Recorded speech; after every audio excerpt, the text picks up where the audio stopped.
কথা যদি এক মহল্লা থেকে অন্য মহল্লায় চলে যায় তাহলে কথাটা তো বিকৃত হয়ে যায়। ঘটনা আছে যে একটা লোক, সে একটা সন্তান জন্ম দিয়েছে, বাবাও কালো, বাবাও সুন্দর, মাও সুন্দর, কিন্তু সন্তান জন্ম দিয়েছে কি কালো। বলেন না কি? আরে ভাই আপনারা তো কথা বলতে হবে। কি সন্তান? বাবাও সাদা মাও সাদা, সন্তান কি? সবাই আজব হয়ে যাবে না? এমন একটা ঘটনা আছে, এক আরবি সহিহ বুখারীতে আছে, রসুলের কাছে এসে বলতেছে, ইয়া রাসূলুল্লাহ, এটা আমার ছেলে না। আল্লাহ রসুল বলল, কেন? কারে আমিও সুন্দর, আমার স্ত্রীও সুন্দর, তাহলে আমার সন্তানটা তো সুন্দর হওয়ার কথা। তা আল্লাহ রসুল বলে, আচ্ছা তোমার উট আছে না? হ্যাঁ আছে। লাল উটের মধ্যে কি কালো এবং সাদা রংওয়ালা কোনো উট আছে? তো আরবি সাহাবী বলতেছেন, ইয়া রাসূলুল্লাহ, হ্যাঁ আছে। তো আল্লাহ রসুল বললেন, তাহলে এটা কেমনে হলো? উট হলো লাল, কিন্তু উটের বাচ্চা এটা হলো সাদা কালো। তো এই আরবি সাহাবী জবাব দিতেছেন, হয়তো বা সম্ভবত নসল থেকে, বংশের পরম্পরা থেকে তাদের মধ্যে কোনো পূর্বপুরুষ বা উটের কোনো পূর্বপুরুষ এরকম ছিল, এই রঙের ছিল, ওই রঙটা তার মধ্যে তাসির করেছে। তো রসুল বলেন, তাহলে তোমার অথবা তোমার স্ত্রীর পূর্বপুরুষের মধ্যে কোনো পূর্ব মনীষীর মধ্যে এমন লোক ছিল যে কালো, তার রক্তটাই, তার গায়ের রংটাই তোমার ছেলের মধ্যে তাসির করেছে। তো যাই হোক, আখের কথা হলো যে কেউ যদি বলে যে এটা আল্লাহর কালাম, এত আগে 1446 বছর পূর্বের একটা কিতাব, এটা যে আল্লাহর কালামের নিশ্চয়তা কি? এটার মধ্যে তো হেরফের হতে পারে। আমরা তো জানি, যেমন আমি ঘটনা বলছিলাম যে একটা কালো সন্তান জন্ম দিয়েছে, এটা টঙ্গী না, টঙ্গী থেকে যদি উত্তরা যায় তখন এই কালো সন্তান কি হবে? বলবে যে কাকের মতো কালো। টঙ্গীতে একটা লোক সন্তান জন্মগ্রহণ করেছে, কয় কি? বলে কাকের মতো কালো। এরপরে যখন এটা যাত্রাবাড়ি জায়গা সংবাদরা, তখন এটা বিকৃত হয়ে যাবে, আরে শুনছো, টঙ্গীতে না একটা লোক কাউয়া জন্ম দিছে, তাহলে কালো থেকে কাকের মতো কালো, এরপরে এটা বিকৃত হইয়া যাত্রাবাড়ি যায় কি হয়ে যাব? আরে কথা কয় না, কালো ছেলেটা কাউয়া হয়ে যাবে। তাহলে এত আগ থেকে এসেছে, এটা যে আল্লাহর কালাম, এটার নিশ্চয়তা কি? ও মুসলিম, এটার নিশ্চয়তা কি জানেন? এটা বলেই আমি আমার মূল আলোচনায় 10 মিনিটের মধ্যে চলে যাব। আমি প্রিয় হাজিরিন, আমি আপনাদের সামনে কোরআনের দোহাই দিয়ে কিছু আরজি পেশ করব। কোরআনে কারীমের সামনে রেখে, মঞ্চে হযরতে উলামায়ে কেরাম আছেন, তাদেরকে সামনে রেখে এই কোরআনে কারীমের দোহাই দিয়ে আমি আপনাদের কাছে কিছু আবেদন করব। আপনারা দেখুন কোরআনে কারীমের আশিক কিনা, আপনারা আবেদন রক্ষা করতে পারেন কিনা। তবে শোনেন, এটা যে আল্লাহর কালাম, এটার নিশ্চয়তা হলো আল্লাহ কোরআনে কারীমে সূরা আল হিজর 15 নম্বর সূরার 9 নম্বর আয়াতে স্পষ্ট করে বলেছেন ইন্না নাহনু নাযালনা যিকর ওয়া ইন্না লাহু লাহাফিজুন। নিশ্চয়ই কোরআন অবতীর্ণ আমি করেছি, এই কোরআনকে হেফাজতের জিম্মাদারি আমি স্বয়ং আল্লাহ নিয়ে নিয়েছি। সুবহানাল্লাহ। তার মানে কোরআন বিকৃত হবে না। কোরআন যে বিকৃত হবে না, আল্লাহ যে জিম্মাদারি নিয়েছেন, কিভাবে বিকৃত হবে না? আরে এটা যদি আপনি ভালোভাবে জানতে চান তাহলে সূরা আল কিয়ামা পড়েন।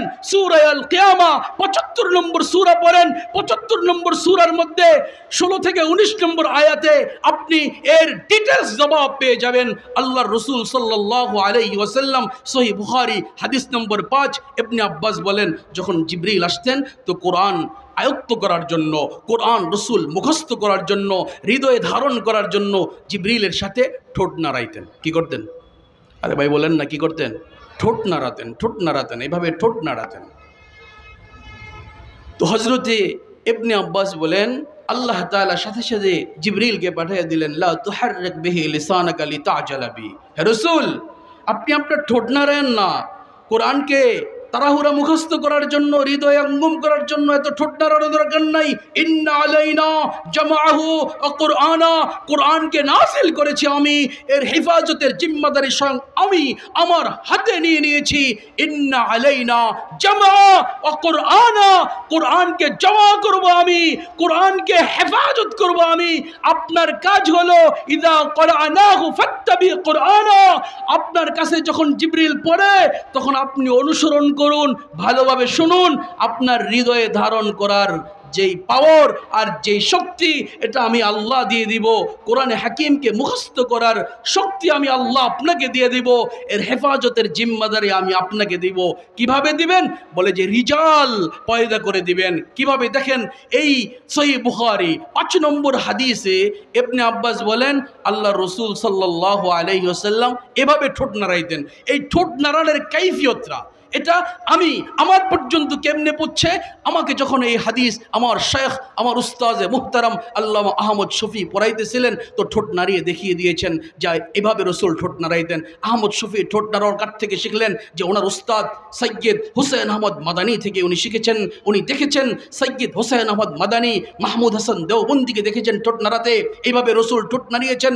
মাহমুদ হাসান দেওবন্দি কাসিম নানুতবি থেকে শিখেছেন, কাসিম নানুতবি শাহ আব্দুল গনি থেকে শিখেছেন, শাহ আব্দুল গনি শাহ মুহাম্মদ ইসহাক থেকে শিখেছেন, শাহ মুহাম্মদ ইসহাক শাহ আব্দুল আজিজ থেকে শিখেছেন, শাহ মুহাম্মদ আব্দুল আজিজ শাহ ওলিউল্লাহ মুহাদ্দিস দেহলউইকে দেখেছেন, ওলিউল্লাহ মুহাদ্দিস দেহলউই মুহাম্মদ বিন ইব্রাহিম আল মাদানীকে দেখেছেন, মুহাম্মদ বিন ইব্রাহিম আল মাদানী ইব্রাহিম বিন হাসান আল কুর্দিকে দেখেছেন, উনি আহমদ বিন মুহাম্মদ আল কশাশিকে দেখেছেন, উনি আহমদ বিন আব্দুল কুদ্দুস আশ-শান্নাওয়িকে দেখেছেন, উনি মুহাম্মদ বিন আহমদ আর রমলিকে দেখেছেন, উনি জৈনুদ্দিন জাকারিয়া বিন মুহাম্মদ আল আনসারিকে দেখেছেন। হ্যাঁ, উনি আহমদ বিন আবি তালেব আদ-দামিশকিকে, উনি আহমদ বিন আলী বিন হাজার আল আসকালানিকে দেখেছেন, উনি ইব্রাহিম বিন মুহাম্মদ আত-তানুখিকে দেখেছেন, উনি আহমদ বিন আবি তালেব আদ-দামিশকিকে দেখেছেন, উনি হাসান বিন মুবারক আজ-জাবিদিকে দেখেছেন, উনি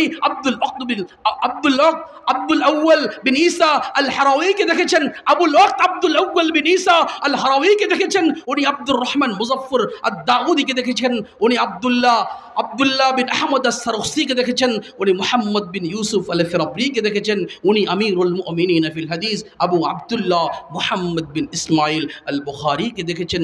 ইমামে বুখারী মুসাকে দেখেছেন, মুসা তার উস্তাদ আবু আওয়ানাকে দেখেছেন, আবু আওয়ানা মুসা বিন আবি আয়েশাকে দেখেছেন, মুসা বিন আবি আয়েশা ঠোঁট নাড়ানোর যে সিস্টেমটা, এটা সাইদ বিন জুবাইর থেকে শিখেছেন, সাইদ বিন জুবাইর ইবনে আব্বাস থেকে শিখেছেন, ইবনে আব্বাস স্বয়ং রসুলকে দেখেছেন এভাবে ঠোঁট নাড়াতে। তার মানে হলো রসুল কিভাবে ঠোঁট নাড়িয়েছেন এই কাইফিয়তটাও এই পর্যন্ত পৌঁছেছে এতগুলা লোকের মাধ্যমে। তার মানে হলো আল্লাহ তাআলা এই ঘটনা প্রবাহের মাধ্যমে জানিয়ে দিলেন, পুরা কোরআনের লাইব্রেরিগুলো যদি পড়ে যায়, পুরা কোরআন যদি নাস্তিকরা ধ্বংস করে দেয়, আল্লাহ তাআলা জীবন্ত কিছু কোরআনকে পয়দা করে দিবেন, যে কোরআনকে জানানোর শক্তি আমেরিকারও নাই, রাশিয়ারও নাই। যে কোরআন নিয়ে কেউ যদি সিনেমারি খেলে, কোরআনের আয়াত নিয়ে, কোরআনের শব্দ নিয়ে, কোরআনের আলেমদেরকে কেউ যদি জেলখানায় ঢুকায়, বেশি দূর যাওয়ার দরকার নাই।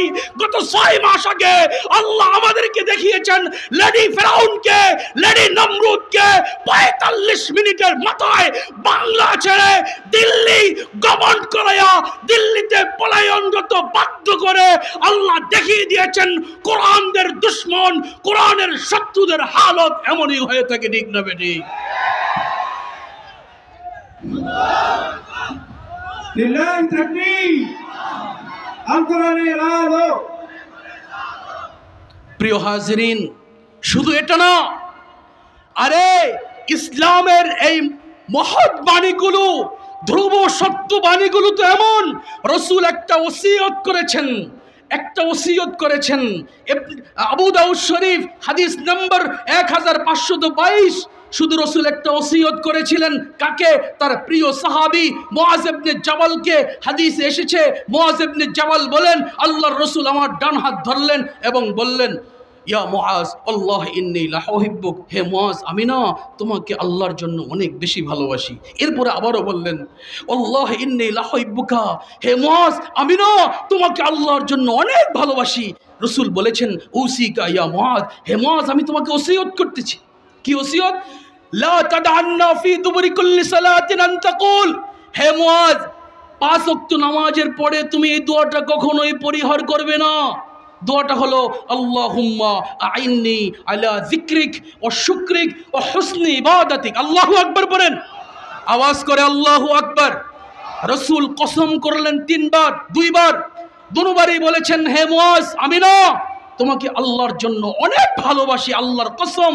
এটা বলেন লা তাদআন্না ফি দুবুরি কুল্লি সালাতিন আন তাকুল, হে মুআজ, তুমি প্রত্যেক নামাজের পরে এই দোয়াটা পড়তে ভুলবে না, পরিহার করবে না। দোয়াটা হলো আল্লাহুম্মা আইন্নি আলা যিকরিক ওয়া শুকরিক ওয়া হুসনি ইবাদাতিক। একটা ইবাদত। এটা কিভাবে এসেছে? মুআজ ইবনে জাবাল তার ছাত্র আবু আব্দুল্লাহ সুনাওয়াহিকে ওসিয়ত করেছেন, এই ছাত্র, আমিও তোরে ওসিয়ত করতেছি, এই দোয়াটা তুই ছাড়বি না। আবু আব্দুল্লাহ সুনাওয়াহি তার ছাত্র আবু আব্দুর রহমান আল হুবলিকে ওসিয়ত করে গিয়েছেন। আবু আব্দুল্লাহ হুবলি তার ছাত্র উকবা বিন মুসলিম তার ছাত্র হাইওয়া বিন শুরাই তার ছাত্র আব্দুর রহমান বিন ইয়াজিদ আল মুকরি ওনার ছাত্র আবু উবাইদুল্লাহ বিন ওমর বিন মাইসারাকে উনি ওনার ছাত্র, আবু দাউদ সুলাইমান বিন আশআসকে উনি ওনার ছাত্র, আবু আলী মুহাম্মদকে উনি ওনার ছাত্র, আহমদ বিন মুহাম্মদ আলী আল বাগদাদিকে, এভাবে হতে আবু মুহাম্মদ ঈসা ওনার ছাত্র হুসাইন বিন আলী ওনার ছাত্র, মুহাম্মদ বিন ইব্রাহিম আল মাদানী ওনার ছাত্র শাহ অলিউল্লাহ ওনার ছাত্র, শাহ মোহাম্মদ আব্দুল আজিজকে শাহ আব্দুল আজিজ ওনার ছাত্র, শাহ মোহাম্মদ ইসহাককে ওসিয়ত করেছেন, শাহ মোহাম্মদ ইসহাক ওনার ছাত্র, শাহ আব্দুল গনিকে ওসিয়ত করে গিয়েছেন, শাহ আব্দুল গনি ওনার ছাত্র হুজ্জাতুল ইসলাম কাসেম নানুতবিকে ওসিয়ত করে গিয়েছেন, কাসেম নানুতবি তার ছাত্র মুফতি এজাজ আলীকে ওসিয়ত করে গিয়েছেন, মুফতি এজাজ আলী ওনার ছাত্র আল্লামা হামেদ চাটগামীকে এই ওসিয়ত করে গিয়েছেন, হে হামেদ চাটগামী, তুমি এই দোয়া পরিহার করবে না। আল্লামা হামেদ চাটগামী ওনার ছাত্র আল্লামা হারুন চাটগামী রহিমাহুল্লাহকে ওসিয়ত করে গিয়েছেন। আর এই হাদিসটা যখন আমাদের প্রিয় উস্তাদ আল্লামা হারুন চাটগামী পড়াইতেছিলেন চট্টগ্রামের ভাষায়, উনি বলেছিলেন, আমার এখনো কানে বাজতেছে, ওয়া আয়ন থরারে ওসিয়ত করি, ওয়া আয়ন থরারে ওসিয়ত করি, তোরা বিয়াত গুণ 5 ওয়াক্ত নামাজের পরে এই দোয়া পরিহার ন করো। আমাদের উস্তাদ এই হাদিস পড়ার টাইমে আমাদেরকে ওসিয়ত করেছেন, হে বাবারা, আমিও তোমাদেরকে ওসিয়ত করে গেলাম, তোমরাও 5 ওয়াক্ত যে নামাজের পরে এই দোয়া পরিহার করবে না। প্রিয় হাজিরিন, একটা দোয়া চিন্তা করেন কিভাবে ওসিয়তের মাধ্যমে আমার পর্যন্ত পৌঁছেছে। আমি আপনাদেরকে বলে দিলাম, হ্যাঁ, এটাই কোরআন কালামুল্লাহ। ৮৬,৪৩০টা শব্দ সংরক্ষণ করেছেন মহান আল্লাহ। পৃথিবীর সব তছনছ হয়ে যেতে পারে, রাজন্য বর্গদের ক্ষমতা এদিক সেদিক হতে পারে, আল্লাহর কসম কোরআনের ৮৬,৪৪৩টা শব্দ হেরফের হবে না। কোরআনে কারীমের ৩,২২,৬৭১টা হরফ হেরফের হবে না। কোরআনে কারীমের ৫৩,২৪৩টা জবর হেরফের হবে না। আল্লাহর কসম কোরআনে কারীমের ৩৯,৫৮২টা জের হেরফের হবে না। আল্লাহর কসম কোরআনে কারীমের ৮,৮০৪টা পেশ হেরফের হবে না। আল্লাহর কসম কোরআনে কারীমের ১,০৫,৬৮২টা নক্ত হেরফের হবে না। পৃথিবীর সব তছনছ হয়ে যেতে পারে, পৃথিবীর রাজন্য বর্গের ক্ষমতা তছনছ হতে পারে, এই কোরআন 1 সেকেন্ডের জন্য হেরফের হবে না। এটা সংরক্ষণ মহান আল্লাহ করবে, ঠিক না বেটি?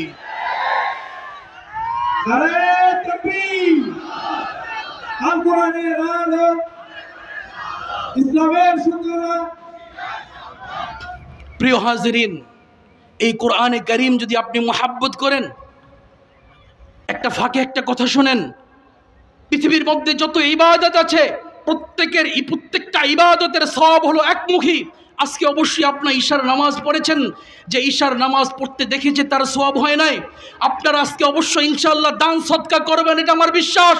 এই মাদ্রাসার কোরআনকে সংরক্ষণ করার জন্য যে দান সদকা করতে দেখে তার সওয়াব হবে না, কিন্তু কোরআনের সওয়াব হলো ত্রিমুখী। আপনি যদি বলেন, আল্লাহ আমি কোরআনকে ভালোবাসি, কোরআন আমি পড়তে চাই, আমার কি হবে? আল্লাহ জবাব দেয় সূরা আল আনফাল ৮ নম্বর সূরার ২ নম্বর আয়াতে, যাদাতুহুম ঈমানা, বান্দা আমি তোর ঈমান বাড়ায় দেব। আল্লাহ আর কি হবে? আল্লাহ জবাব দেয় সূরা আল ফাতির ৩৫ নম্বর সূরার ২৯ নম্বর আয়াতে, তিজারাতাল লান তাবুর, হে আমার বান্দা, কোরআনে কারীমের ব্যবসা এটা এমন ব্যবসা, সব ব্যবসায় লস হতে পারে, কোরআনে কারীমের ব্যবসায় কোনো কি নাই। আরে কথা কয় না কি নাই? কেমনে লস নাই? আল্লাহর রসুল এটার জবাব দিয়েছেন।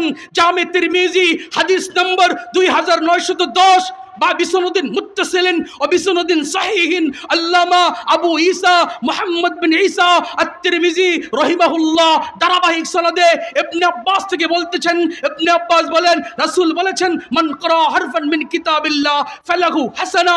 আল্লাহর রাসূল বলেছেন কোরআনে কারীমের একটা হরফ যদি কেউ পড়ে তার সওয়াব হবে, ওয়াল হাসানাতু বিআশরি আমসালিহা, আর হাসানা হলো তার গুণ হয় 10 দিয়া, তার মানে হলো একটা হরফ যদি কেউ পড়ে তাহলে 10টা নেকি হবে। এরপরে রাসূল যে কথাটা বলেছেন এটা আরো চমৎকার। রাসূল বলেন লা আকুলু আলিফ লাম মিম হারফুন, আমি বলি না আলিফ লাম মিম একটি হরফ, বল আলিফুন হারফুন ও লামুন হারফুন ও মিমুন হারফুন, বরঞ্চ আলিফ একটি হরফ, লাম একটি হরফ, মিম একটি হরফ। তার মানে কেউ যদি পড়ে আলিফ লাম মিম, পড়েন সবাই আলিফ লাম মিম, তো কি হইছে সাথে সাথে 30টা নেকি হইছে। অন্য হাদিসে আছে, ইবনে মাজাহ হাদিসে আছে যে সওয়াবগুলো ইখলাস এবং একনিষ্ঠতার ভিত্তিতে 700 জায়ফিন আল্লাহ তাআলা বাড়াতে 700 গুণ পর্যন্ত বাড়িয়ে দেয়। তার মানে যদি ইখলাস থাকে তাইলে এই 3টা হরফ পড়ার বিনিময়ে সাথে সাথে 2100 সওয়াবের মালিক হয়ে যাবে। আমি পড়ছি, আপনি শুনছেন, মালিক হয়ে যাবেন। শুধু এটা না, কোরআনে কারীম পড়লেও সওয়াব, শুনলেও সওয়াব, দেখলেও সওয়াব। ইবনে মাসউদ এই হাদিসের ব্যাখ্যায় বলতেছেন, উনজুরু আদিমু ফিল মাসাহিব আদিমুন নজরা ফিল মাসাহিব। এ মিয়া, তোমরা না কোরআনে কারীমের দিকে বেশি বেশি তাকিয়ে থাকো। কেন, কি হবে? ফাইন্না ফিহি হাসানা, কারণ এর মধ্যে সওয়াব লেখা হবে। অতএব প্রিয় ভাইয়েরা আমার, আমি জানতে চাই এই কোরআনে কারীমের যেই একটা চমক আল্লাহ আমাদের কাছে নাজিল করে দিয়েছেন। কোরআনে কারীম আল্লাহর কিতাব, এই মাদ্রাসায় শত শত শিশুরা হাফেজ হয়েছে। জানি না আজকে কয়জন হাফেজ পাকড়ে দিবে, আমার মনে হয় অনেকগুলো হাফেজই হবে। অতএব এই মাদ্রাসা দীর্ঘদিন পর্যন্ত স্থায়ী হোক, কিয়ামত পর্যন্ত স্থায়ী হোক, এটা আমরা চাই কি চাই না? কে চাই? নারায়ে তাকবীর। আরে ভাই, এত আস্তে নারায়ে তাকবীর গুলো নাকি? নারায়ে তাকবীর। আমি এত চিল্লে এলাম আর আপনারা তো আস্তে কথা কইতেছেন। নারায়ে তাকবীর। আল্লাহর নামে তাকবীর তুলে, আল্লাহর নামে তাকবীর তুলে, বাতিলের মসনদ কর চুরমার। নারায়ে তাকবীর। আর এতগুলো লোক একটু আস্তে কোন? নারায়ে তাকবীর। উলামায়ে দেওবন্দে ইসলাম, আদর্শ সিয়াসত বীর সংগ্রাম। কোরআন শুধু মুখস্থ করলে হবে না, এই কোরআনের শাসন, কোরআনের আইন গণভবনও থাকতে হবে, বঙ্গভবনও থাকতে হবে।